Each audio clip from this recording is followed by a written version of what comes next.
Hello, welcome to ATI 4640. Last session we addressed the network of partners who will work together to process the raw material and deliver that to the end user. The network of partners was called the supply chain. A very important part of the supply chain was the logistics system. And those are the different activities required to move the material, information, and transactions within the supply chain. Part of that system and part of the supply chain is having the received material waiting in a warehouse until being processed, and the processed completed products stored until shipped.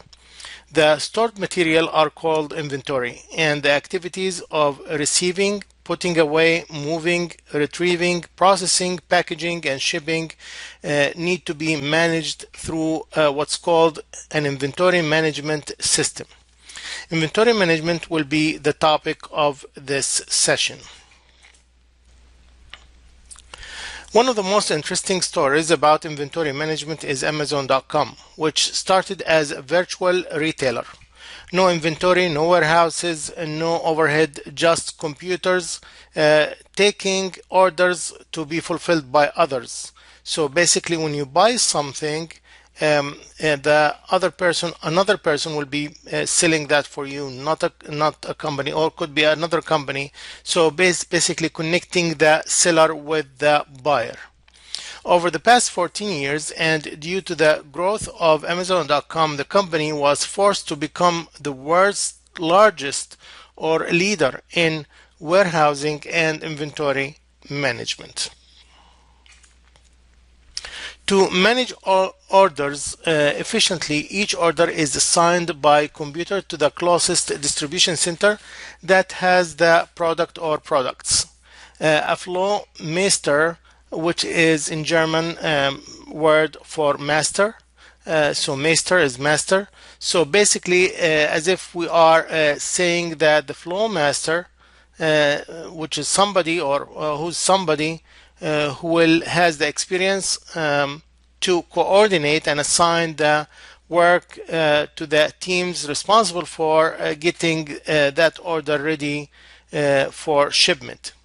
Robots and technologies help workers move merchandise and pick up the correct item. If you click on the word robot here, I added for you a link. You will see a video clip demonstrating robots moving products in the warehouse at Amazon.com. Once selected, products will be placed into crates on a conveyor. Barcode scanners scan each item 15 times to virtually eliminate errors and make sure that we are selecting the proper item to be shipped to the end user. Crates arrived at central point where items are boxed and labeled with a new barcode. Gift wrapping is done by hand at 30 packages per hour. Completed boxes are packed, taped, weighed, and labeled before leaving warehouse in a truck with the latest delivery fleet deployed by Amazon and the Prime services. Orders can arrive at customer within 1 to 2 days, and that's with the Prime account, free shipping 1 to 2 days.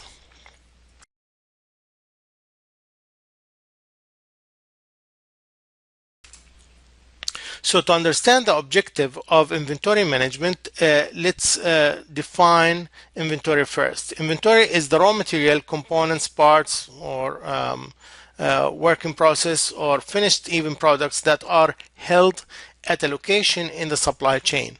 Inventory management is the supervision of non-capitalized assets and stock items. Inventory management supervises the flow of goods from manufacturers to warehouses to distribution center and from facilities to point of sale. The objective of inventory management is to achieve satisfactory levels of customer service while keeping inventory costs within reasonable bounds. Inventory is one of the biggest corporate assets, representing as much as 50% of total invested capital. Investment in inventory is currently over 1.25 trillion based on the US Department of Commerce, which accounts for almost 25% of the GMB for the United States. Controlling inventories could lead to increased corporate efficiency. Right inventory at the right place could lead to growth in sales, cost reduction, and meeting customer demands.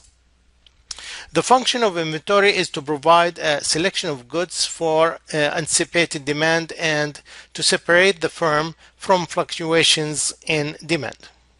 It can also function as a assembly facility to decouple items or to deassemble items. So you can make it for assembly, you can make it even to deassemble parts and to resend it to different places. Inventory will assist in taking advantage of quantity discounts and protection against inflation. I will talk about the mass ordering or the volume ordering for these companies, which will assist on protecting the companies against any changes that might happen during the year. Inventory has different types based on the material and the different functions assigned to their inventory. Inventory could store raw material, which is a material that is purchased but not processed. Could include material that undergone some change, some type of processing but not completed, which is called work in process. Material or inventory. The company could have the maintenance, repair, or operating parts or components that are necessary to repair machines and to keep machinery and processes productive. In addition, inventory could hold finished goods or completed product awaiting to be shipped. This figure shows the material flow cycle. 95% of the flow time, the material will be waiting for inspection to be processed, waiting to, until the machine is reconfigured, waiting until being shipped. So most of the time it's waiting. Processing the material will take only 5% of the total flow time.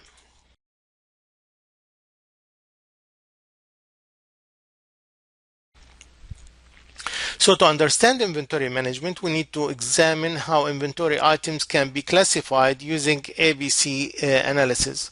And we need to examine how accurate inventory records can be maintained. The ABC analysis divides inventory into three classes based on annual dollar volume, where Class A has the high annual dollar volume. And we'll talk about what each one of them means and how it works in details later on. Class B is the medium annual dollar volume, and Class C is the low annual dollar volume. This approach is used to establish policies that focus on the few critical parts and not the many trivial ones. Although Class A items may represent 15% of the total inventory, but they will have the highest percentage of usage, which might reach up to 80%, or of sales, which have the highest annual dollar usage amount. Class B items may represent 30% of inventory items, but 15 to 25% of the total annual dollar usage volume. Class C items may represent 55% of total inventory items, but 5% of the total annual dollar usage volume. This slide shows an example of a company called Silicon Chips Incorporated, who manufactures some super fast DRAM chips The company would like to categorize its 10 major inventory items using ABC analysis. The table in this slide shows the 10 items identified by the stock number, their annual demand, and unit cost.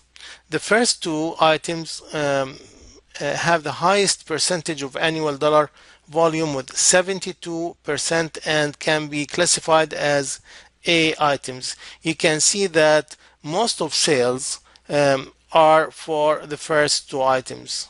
And again, although the percentage of number of items in stock is 20%, but the annual dollar, the most sale for them is 90,000 for the first, 77,000 dollars for the second, and again they represent 72% of most sales. That's why we call them class A. The percentage of the annual dollar volume can be found by dividing the annual dollar volume by the total dollar amount. For example, 90,000 for the first item divided by the 232,057, which equal to 38.8% for the first item. The third, fourth, and fifth items represent 23% of the annual dollar volume and can be classified as B items. And all the rest of the items represent 5% and can be classified as C items. So we have now A items, B items, and C items. There are other criteria than the annual dollar volume that can be used in the ABC analysis to decide of the item or if the item should move quickly from the inventory. Should we don't keep it on shelf or move it as quickly as possible from inventory. Those factors are the high storage cost or holding costs. As long as it stays on the shelf, it costs us a lot of money. So I need to move it or sell it as soon as possible. The anticipated engineering changes that might happen. Maybe that product will be obsolete, so I need to move it as soon as possible. The delivery problems, the quality problems that will be associated with it. So all these factors also will assist in the ABC analysis and to decide which one is class A, which one class B, which one class C. The advantages of dividing inventory items into classes allows policies and controls to be established for each class.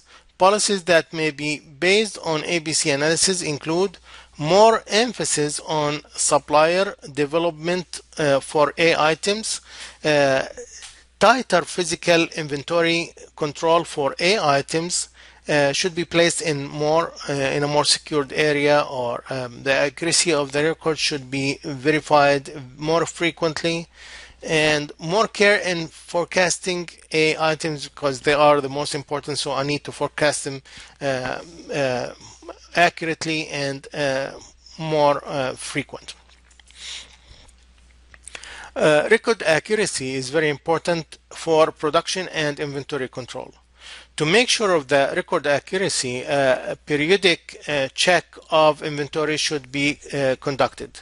An automated or semi-automated process can be put in place to track receipts and subtraction on a continuing basis of what's being shipped or what left inventory. Accurate records are critical ingredients in production and inventory systems. It allows organizations in general to focus on what is needed. It's necessary to make precise decisions about ordering, scheduling, and shipping. Incoming and outgoing record keeping must be accurate. Stock rooms should be secured.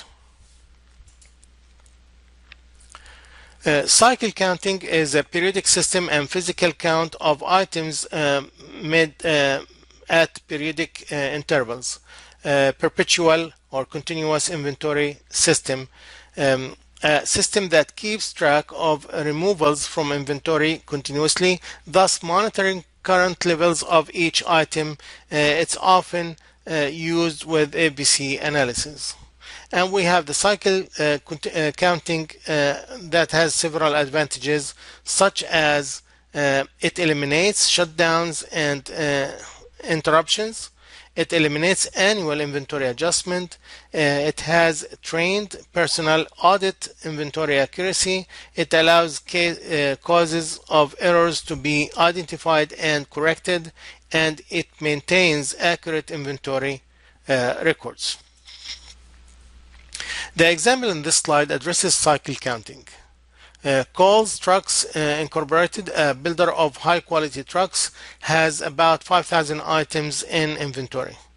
An operations manager student assisted the company to classify their items using ABC analysis, where they found the following: 500 A items, 1,750 B items, and 2,750 or 2,750 C items. The company's policy is to count A items every month, 20 working days. The month is 20 working days because in each week we have 5 days, so we consider that the month is 4 weeks. 5 times 4 is 20 working days. B items every quarter, that means every 60 days, and C items every 6 months, that means every 120 days. So how many items should be counted every day from each item, and what will be the total? Based on the provided policy and the number of items in each classification, Class A item will be counted 25 items per day, while B will be counted 29 items per day, and C will be counted 23 items per day.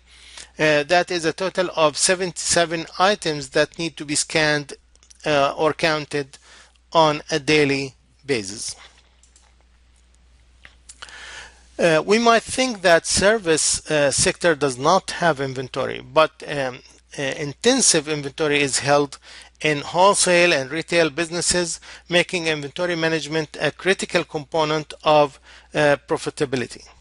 In food services, controlling inventory is often the difference between success and failure. In addition, inventory that is transit or idle in a warehouse and inventory damaged or stolen is a loss.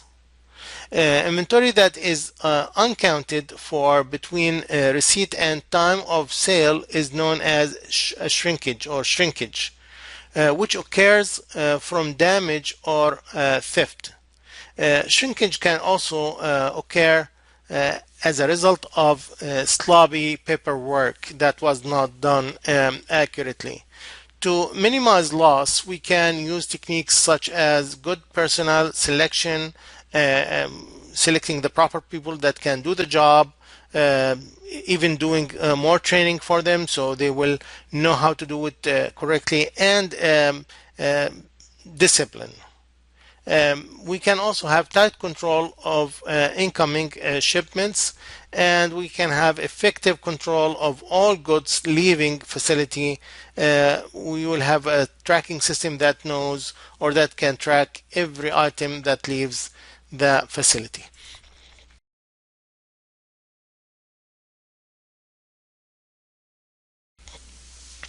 This slide compares the independent and dependent inventory models. So we have different models, different approaches to look at the inventory. The main two is the independent demand and the dependent demand. Independent demand, when the demand for item is independent of the demand of any other item in inventory. They don't depend on each other.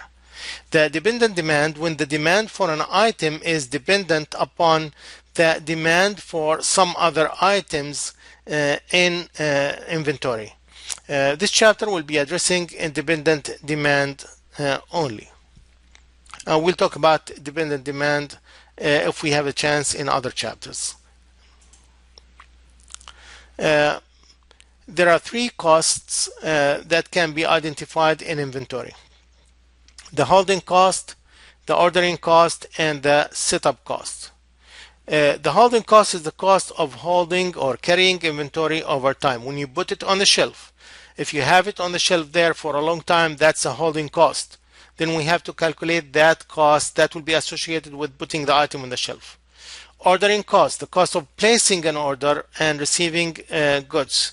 When you order, you have a cost for ordering. You are paying for people to order, to find the item and purchase it and bring it to the inventory. So that is ordering cost. Setup cost is the cost to prepare a machine or a process for manufacturing an order, which may be correlated with the setup time for that machine. The holding cost can be determined through identifying the different areas affecting that cost, such as housing cost, which includes building rent or depreciation, operating cost, taxes, and insurance that could vary from 3 to 10% of the inventory value. Material handling cost, which include equipment lease or depreciation, power and operation cost that varies between 1 and 3.5% of the inventory value. And then we have labor cost, which includes receiving, warehousing, and security that varies between 3 and 5% of the inventory value. The investment costs, which include borrowing costs, taxes, and insurance on inventory that varies between 6 and 24%. The costs caused by pilferage or small like theft, space, and obsolescence that varies between 2 and 5%. And the overall carrying cost for the, for example, in this slide is 26 of inventory value.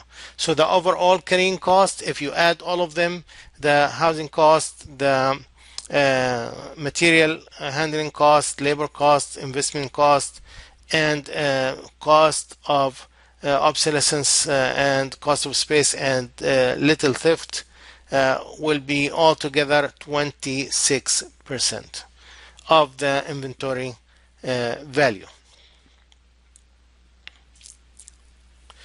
Taking the lowest possible percentage, you can see that holding costs will not be less than 15%. Even if you assume that most of them will be zero, but at least one will be there, and that will be the least, which is 15%. And you cannot assume zero because, as we said with the range that we have, if you go back to the slide, the lowest here is 3, the lowest here is 1, the lowest here is 3%, the lowest here is 6, and the lowest here is 2%. So basically, even with the lowest, if I take the lowest, still it will be 15%. That's the lowest for each one of them. So that's a total 15%, and again, with all these values and the 15%,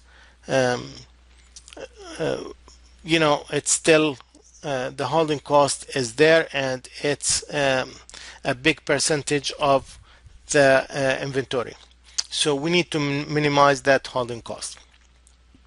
Actually, for some high-tech and fashion items, holding costs might be even greater than 40%. Holding costs vary considerably depending on the business location and interest rates.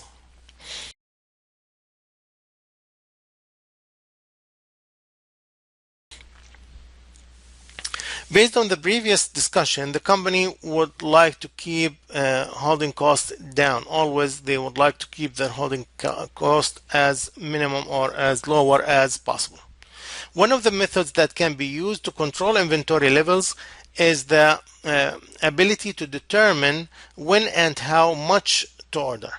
There are three models that are used to determine the quantity and the time of an order. The first model is called the Basic Economic Order Quantity, or EOQ model. The second is called the Production Order Quantity model, and the third one is the Quantity Discount model.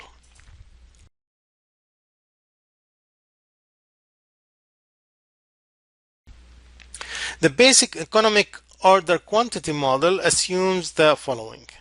The demand is known, constant and independent. Lead time is known and constant. Receipt of inventory is instantaneous and complete, which means that once I order, I will receive it, and it will be a complete order, no missing items, no broken items, no problems. Quantity discounts are not possible. It will be fixed. Only variable costs are setup or ordering and holding. Stockouts can be completely avoided. With the assumptions mentioned, inventory usage over time will follow the graph shown in this slide, where Q represents the amount that is ordered. The graph shows the maximum inventory level and the maximum when it gets to 0.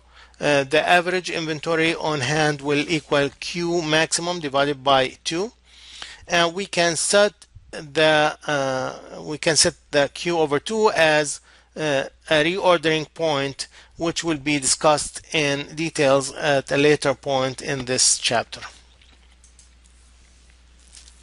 The objective of most inventory models, any model that I use, is to minimize total cost. And this is what we said. We have holding cost, we have the setup cost, and we need to minimize the overall cost that will be associated with those items. And that is mostly the most important thing, is to minimize the cost of these items. So minimizing the sum of the setup and holding cost will minimize the total cost. From the graph, you can see that the optimal order quantity that will minimize the total cost is Q star or asterisk. As the quantity ordered increases, the setup cost decreases, but the holding cost will increase. Reduction in either cost reduces the total cost. So we need to find the point where total cost is the minimum. As depicted in the graph, that point can be reached when ordering cost and carrying cost are equal. If you see this point, this is the intersection. That means at this point, the holding cost and the setup cost will be equal. And this is where the minimum or the optimal order quantity. To find that point, we need to develop a formula for the setup or ordering cost, develop a formula for the holding cost, and then equate the two formulas to solve the equation for the optimal order quantity.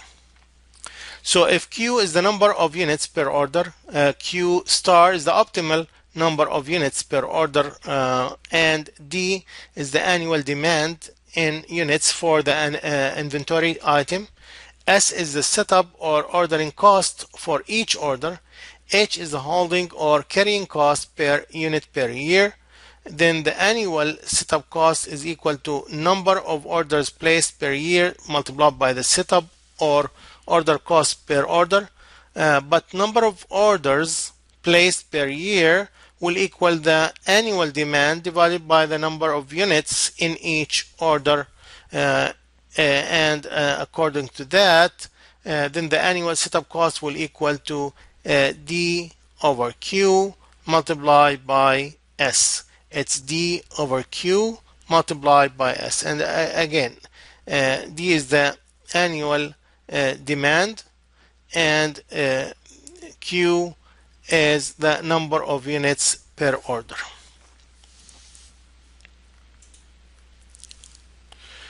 So the annual holding cost will equal the average inventory level multiplied by the holding cost per unit per year. Based on that, the average inventory level is Q over 2, and that's what we saw from the graph. Multiplying that by the holding cost will give us the annual holding cost, which will equal Q over 2 multiplied by H, where H is the holding cost per unit per year. Since we have now the annual setup cost and the annual holding cost, we can equate both of these formulas as shown in this slide, and then cross multiply with some algebra. We will get that 2ds will equal to Q squared H dividing by the two sides by H. We will get that Q squared is equal to 2ds divided by H, or Q is equal to the square root of both the square root of 2ds divided by H, and that is what we call Q optimal, or the optimal quantity, Q star to Q asterisk, or optimal quantity. A company would like to determine or to produce or to reduce the inventory cost by determining the optimal number to obtain per order. Knowing that the annual demand is 1,000 units, the setup or ordering cost is $10 per order, and the holding cost is 50 cents per unit per order per year. Using the formula, Q star will equal the square root of 2ds divided by H, and substituting the values of D, S, and H. Again, D is 1000, S is 10, and H is 0.50. So substituting all these values will give us the square root of 40,000, which is 200 units. So the optimal quantity to order and reduce the cost, overall cost, is 200 units. To determine the expected number of orders, N, we divide the demand by the optimal quantity, that is 1000 divided by 200, which means that I need to make 5 orders per year. So to get the 1000 per year, we divide the 1000 divided by 200, and that's the optimal per order, and we will have 5 orders per year. To calculate the expected time between orders, when I order something, that does not mean it will come immediately, so I need to calculate how much time would it take between orders, which is basically asking when to order. We divide number of working days per year by the expected number of orders. That is 250 divided by 5 orders, which will equal to 50 days between orders. And again, you have to understand that 250 number of days is calculated based on the number of weeks multiplied by number of days per week.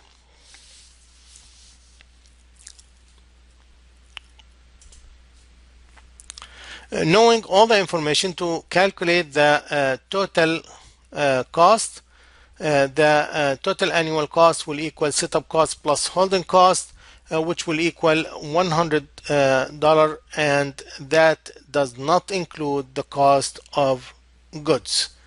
So if you look at the calculation and how we added the setup cost plus the holding cost and got at the end $100, you can see that we did not include the cost of goods.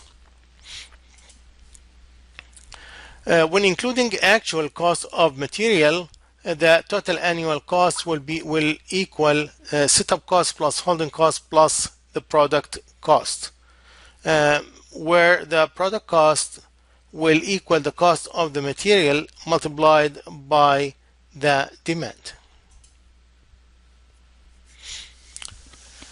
The basic model, basic economic model, is robust, which means that it will work even if all parameters and assumptions are not met. Even if there was a slight change, it will still work. The total cost curve is relatively flat in the area of the EOQ, which will give a range of variability for that model to work. For example, if we change the demand from 1000 to 1500 units, using the old optimum quantity, the total cost will equal $125. Using the new optimal quantity, which will equal 244.9 units. Going through the calculations that we did in the previous example, the total cost will equal 122.122.47. That is only 2% less than the total cost of 125 when the order quantity was 200, although the variability of the demand was an increase of 50%, the change in the total cost was only 2%. So if you look at the change, and you can see from the different quantity from 200 to 244, but still the change in the total cost was from 125 to 122, and that's only 2%. For that, the economic order quantity is considered to be a robust model, because even with that variation, we did not see lots of variability in the overall cost or the total cost of inventory. With this, we will end, and we will continue later on with the other models, demand models for inventory. So we'll talk about that later on. But for now, that will be all. If you have any questions, please let me know. I will be more than glad to assist you with that. Thank you and have a great day.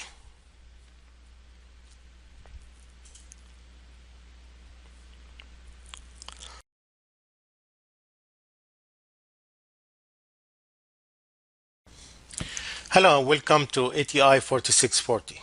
In the last session, we addressed the different costs of inventory and the main objective, which was to minimize the total inventory cost.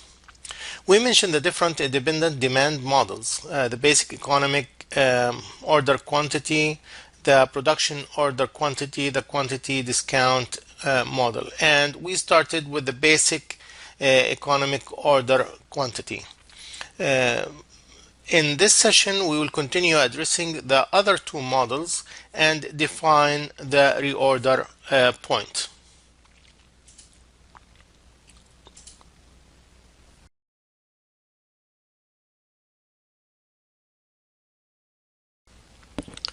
The economic order quantity model answers the how much to order quantity or question. So basically we are asking with that model, with what we did with the other model, we just asked how much do I need, how many units do I need to order. A simple inventory model will assume that the receipt of an order is instantaneous. So basically when an order, I will receive my order, which means the firm will place an order when the inventory level for an item is 0. When it's 0, I will order. When I don't have it, I will order. And I will receive it immediately. I'm assuming that I will receive that immediately. But in fact, there will be a time between placing an order and receiving that order, which is called lead time. Considering that the lead time might be days, weeks, or even months, the firm should not wait until they have zero inventory of an item to order. The firm should identify the reorder point, which tells the firm when the order considering lead time. The reorder point will equal demand per day multiplied by the lead time for a new order in days. The demand per day can be found from dividing the annual demand by the number of working days in a year. Graphing the relation between inventory level in units and the time, we can identify the slope as daily demand. So the daily demand is the slope for that line, and we can identify also the optimum order quantity, which is Q star or Q optimum or Q asterisk, and the reorder point considering lead time. The example in this slide is for an Apple store that has a demand of 8,000 iPhones per year. With 2 weeks vacation, we have 250 days as considered as working days. So the lead time for orders is 3 to 4 weeks or 3 to 4 working days until you receive the items that you ordered. So we need to calculate the reorder point. First, we need to find the daily demand, which will equal the annual demand divided by the number of working days. The daily demand will equal 8,000 divided by 250 days, and that is 32 units per day. The reorder point will equal the daily demand multiplied by the lead time, which will equal 32 times 3 if it's 3 weeks, and that's 96 units, or 32 times 4, and that will be 128 units. So either when we have 96 in stock, I will order, or when I have 128 unit in stock, I will start reordering. And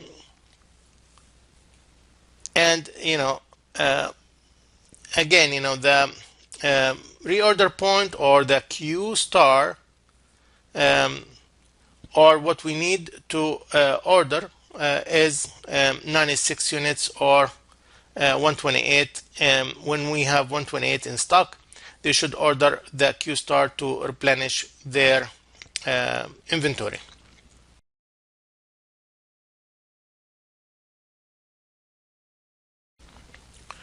The second independent demand model is the production order quantity model. Because this model is suitable for production environment, it's commonly called the production order quantity model, which can be applied in two situations. When inventory builds up over a period of time after an order is placed, and when units are produced and sold simultaneously.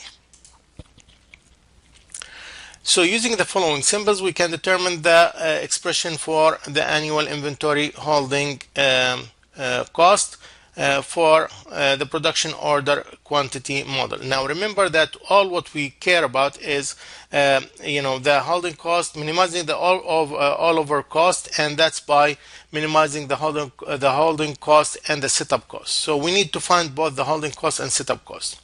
So let's use Q as the number of units per order, P as the daily production rate, and H as the holding cost per unit per year.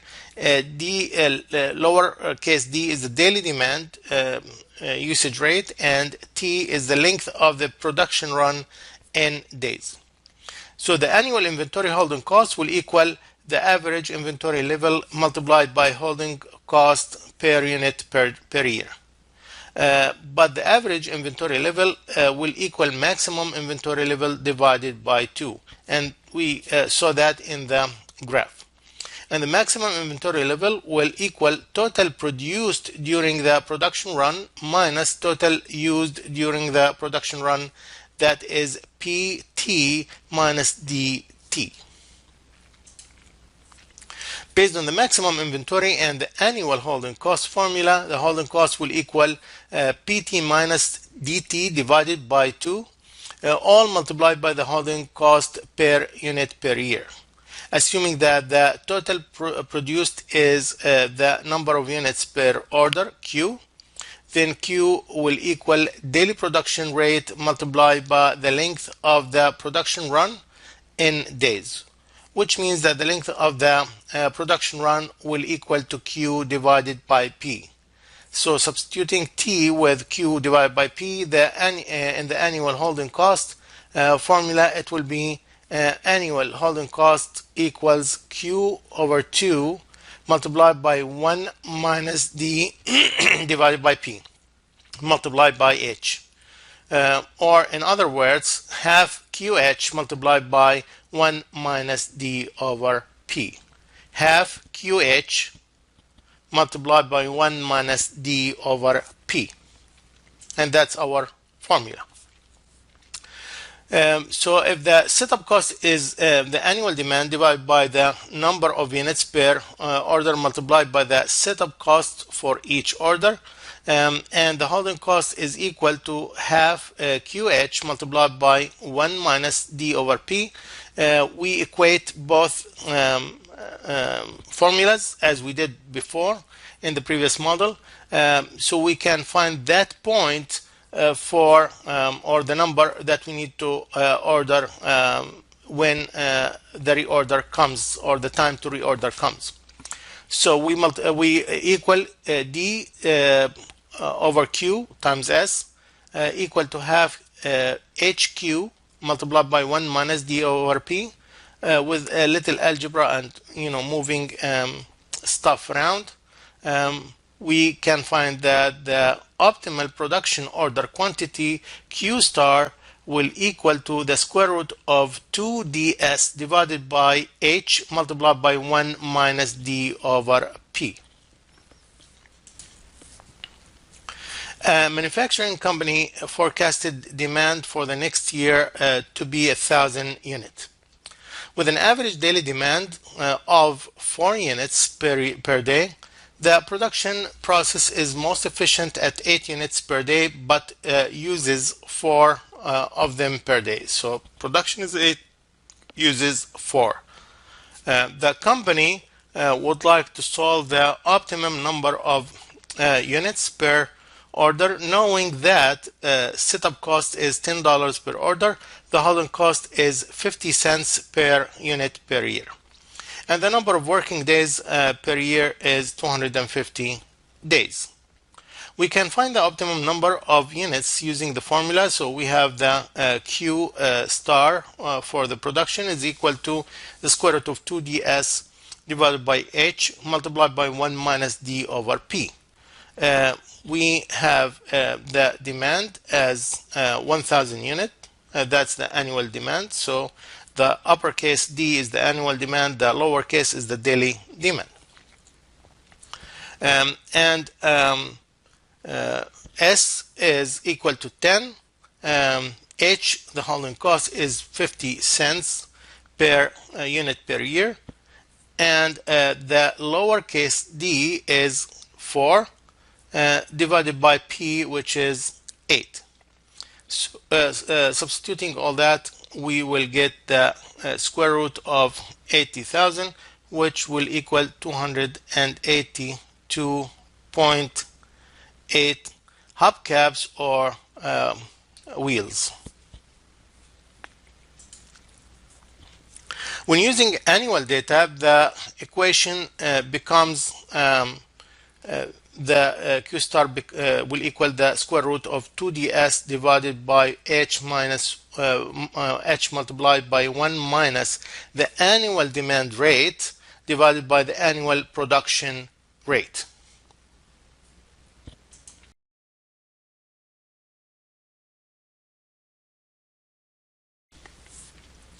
The third independent inventory model is the quantity discount model. Most companies either offer or receive quantity discounts for at least some products. The quantity discount is simply a reduced price for an item when it's purchased in large quantities, and we see that all the time. You know, when you buy in thousands is different when you buy in one or two items, and you see it on some sites for discounts when you buy large amounts. An example of quantity discount schedule is shown in the table, and if you purchase from that table, you can see that if you purchase from 0 to 119, the price per unit will be 100, but if you purchase 120 to 14.99, the price per unit will be 98, and if you purchase 1500 and up, then the price per unit will drop down to $96. And again, although the drop is not that much, like $4, but if you multiply the $4 times the 1,000 or 2,000, either 1,500 or 2,000 units, it's a huge amount of savings. The total annual cost in this model will equal setup cost plus holding cost plus product cost. So TQ or TC will equal to D divided by Q S multiplied by S plus Q divided by 2 multiplied by IP plus PD. Where Q is the quantity ordered, D is the annual demand in units, S is the ordering or setup cost per order, P is the price. This is uppercase P, which is different than the lowercase p. This is the price per unit, and I here is the holding cost per unit per year expressed as a percentage of the price P. So this is a percentage, it's not like the H, which is the holding cost per unit per year in dollars. So this is a percentage. And the Q star at this point will equal to the square root of 2ds divided by IP. Because unit price varies, holding cost is expressed as a percentage, and that's why you you can use it here as a percentage and not as a dollar amount. There are two steps in analyzing a quantity discount. Starting with the lowest possible purchase price, calculate Q star until the first feasible economic model or economic order quantity is found. This is a possible best order quantity along with all price break quantities for all lower prices. And then we calculate the total annual cost for each possible order quantity determined in step 1. Then select the quantity that gives the lowest total cost. And this is again, the idea of this is to get the lowest total cost or minimize the total cost. The graph in this slide shows the annual total cost versus order quantity, showing the three options with no discount, discount number 1 and discount number 2. The lowest with discount number 2 at $96 will be at $278. But the quantity discount for that one will not start until the order amount equal or exceed 1,500. So 278, which is here, will not be feasible because this one is not meeting the criteria. I will not give you this discount. The company will not give us that discount until you purchase 1,500 and up, 1,500 and up.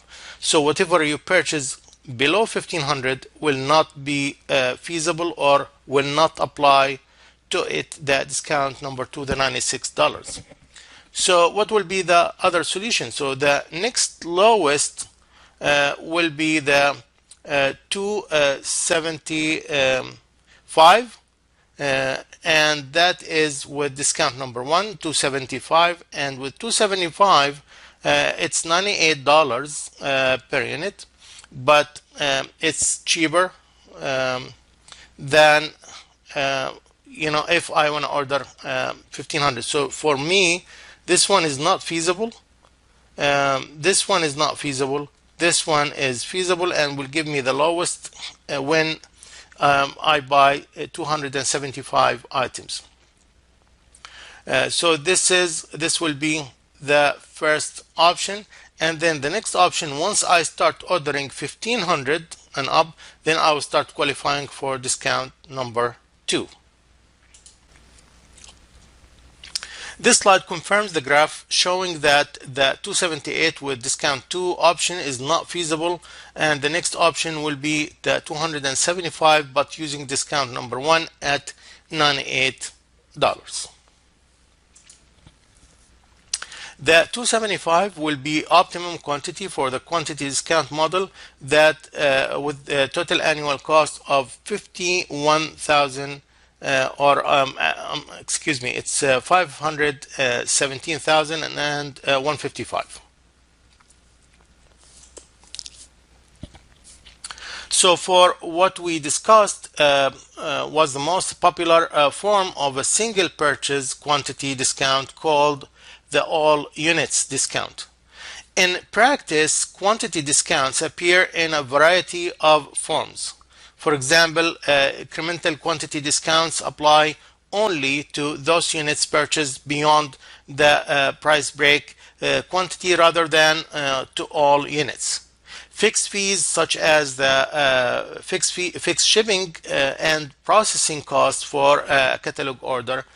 And we have item aggregate pricing function that allows users to set up sale items that can be grouped together for the purpose of calculating quantities to meet price breaks. Other discounts might be in the form of truckload discounts, buy one get one free offers, and one-time only sales.